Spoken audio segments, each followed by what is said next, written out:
ఇక నేను నిజ జీవితంలో నరసయ్య తాత ఎట్లా ఉంటాడు, ఏ రకంగా మాట్లాడతాడు, ఏం చేస్తాడు, ఆయనలో ఉన్నది ఏంది గదే చెప్పి. అయ్యా నేను పాట కానీ మాట కానీ ఆట కానీ నవరసాలు కూడా వండియగలుగుతా. కానీ నేను ఇవాళ మీ సమక్షంలో ఒక గొప్ప అవకాశం ఇచ్చిరు కాబట్టి ఒక మాట చెప్పదలుచుకున్నా.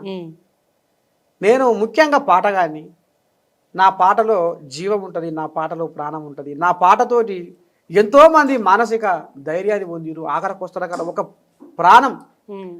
గుంటూరు జిల్లా వేమూరు మండలం చెంచయ్య అనే మనిషి బతికి నేను రాసిన రైతు పాట విని బతికి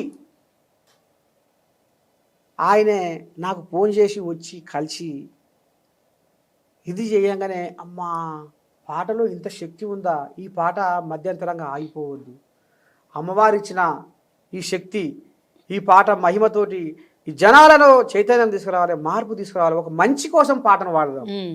డించకు డించకు డిల్లా డిల్లా, ఈ కళ్ళబొల్లి, ఈ కిచకిచ, ఈ పెచ్చపెచ్చ, ఈ కచ్చపెచ్చ వ్యవహారాలు కాకుండా పాటను ఆ సరస్వతి తల్లి మంచి సాహిత్యంతో పాటు, అంటే అంతా నేను గొర్రె కాస్తప్పుడు కూడా ఏమైందంటే కొంతమంది గొర్రె కాస్తోనికి ఏం సాహిత్యం వస్తుంది, ప్రోమోలో కూడా ఉంది చూసాను, గొర్రె కాస్తోనికి ఏం సాహిత్యం వస్తుంది, ఏం పాటలు పాడతాడో అన్నారు. అప్పుడు మీలాంటోళ్ళు ఇద్దరు నువ్వు రావణపేట గ్రంథాలయం పోయి, మండలం రావణపేట గ్రంథాలయాల 100 రూపాయలు కట్టి సభ్యతంగా తీసుకో, నీకు బుక్ ఇస్తారు, ఆ బుక్ చదువుకో బిడ్డ, నీకు సాహిత్యం మీద పట్టు పెరుగుతుంది. అట్లా పాట ఎట్లా రాయాలి, ఇంకా ఏ రకంగా ఆ పాటతోటి వాళ్ళ గుండెకు తాకాలి, ఆ పాట వాళ్ళని రంజింపజేయాలి, ఆ పాట వాళ్ళలో మార్పు తీసుకురావాలి, అట్లా పట్టు సంపాదించుకున్నాను. ఆ రకంగా అయితే అర్థం అదే అన్న నేను. అయ్యా నా పాట ఒక నిండు ప్రాణాన్ని బతికించి, నీ వార్త విన్న ఈ వన్య ప్రాణులు మేతకు బాసేనే రైతన్న, నువ్వు లేవని పల్లె తల్లి బన్నె తప్పిసిన్న బాయే రైతన్న, నీ ఆలి బిడ్డల జీవితమంతా అంధకార మాయే రైతన్న, కంట నీరు తీసి పంట పొలము కుమిలి కుమిలి ఏచే రైతన్న, చెప్పలేని బాధతోటి కుప్పగూలినావన్నా,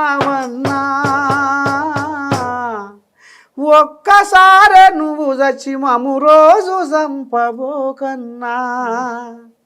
ఇది ఆయన పాటని, ఈ పాట విన్నాక ఆయన ప్రాణం బతికి ఇట్లా అంటే ఇట్లా ఎన్నో ప్రాణాలను బతికించాలి, ఎంతో మార్పు తీసుకురావాలి, ఎంతో చైతన్యం తీసుకురావాలి. ఇది బిగ్ బాస్ అనేది పెద్ద వేదిక కాబట్టి ఈ వేదికలో నాకు ఈ అవకాశం కల్పిస్తే నా పాట ప్రపంచం అంతా పాకుతుంది అనేది నేను.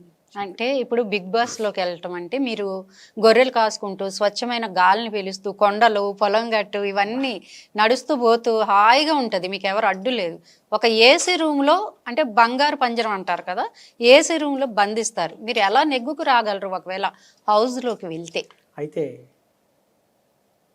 మా ఊరు మందార మాల కిలకిల రాగాల జోల, చల్లనైన ఈ చిరుగాలులు మా పల్లె తల్లికి ఆభరణాలు, ఉయ్యాలలుగే చెట్ల కొమ్మలు మా నేల తల్లికి తోరణాలు, కొండ కోనల్లోన పొడిచేటి తొలిపోద్దు ఎదలోన తృప్తికి లేదా ఏ ఎద్దు, మా ఊరు మందార మాల కిలకిల రాగాల జోల.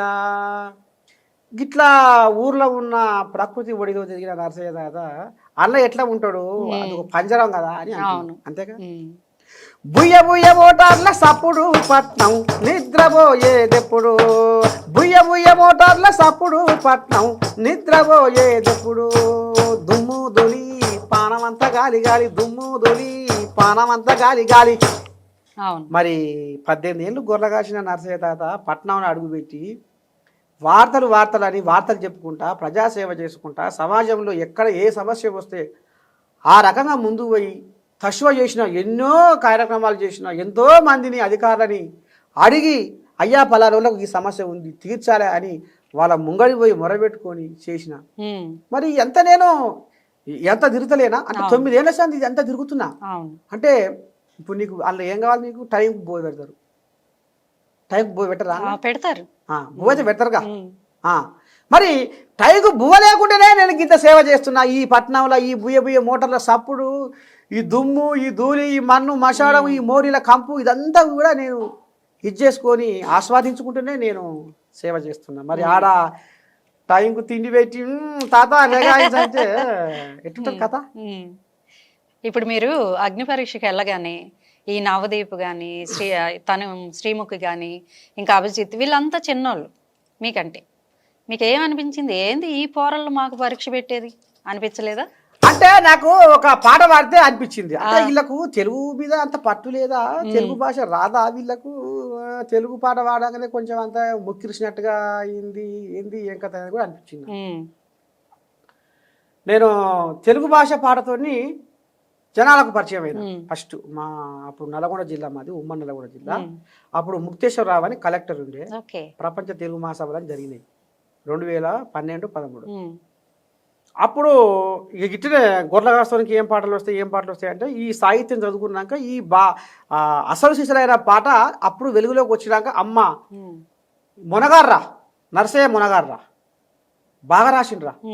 ఆఖరికి వస్తున్న కల్లా ఆ తెలుగు భాష పాటలో ఉన్న సాహిత్యము ఆచార్య ఎనుగోపి ఏమన్నాడు అయ్యా అంటే, అబ్బా నరసయ్య ఒలిగొండకు వచ్చినావు నాడు పుస్తకావిష్కరణ మా ఊరు పక్కనే, నీ పాటలో నువ్వు రాసిన తెలుగు భాష పాటలో డాక్టర్ సి నారాయణ రెడ్డి కనపడుతుండు, ఇంకా అంతకంటే మీకు ప్రశంస ఏం లేదు. అబ్బా అబ్బా నేను అసలు మంత్రముగ్ధుని అయిపోయి ఆ పదాలు మీ నోటి నుంచి వచ్చే పదాలు.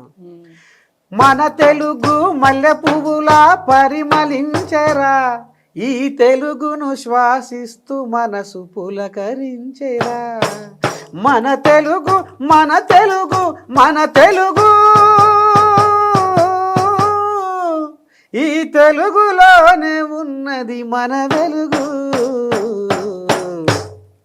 తెలుగు సొగసు సుకుమారం, తెలుగు మనసు మమకారం, తెలుగు పదము నయగారం, తెలుగు ధనము మనోహరం, మన తెలుగు విరబూసిన సిరిమల్లెల తోటరా, వసంతములో తీయనైన కోయిలమ్మ పాటరా.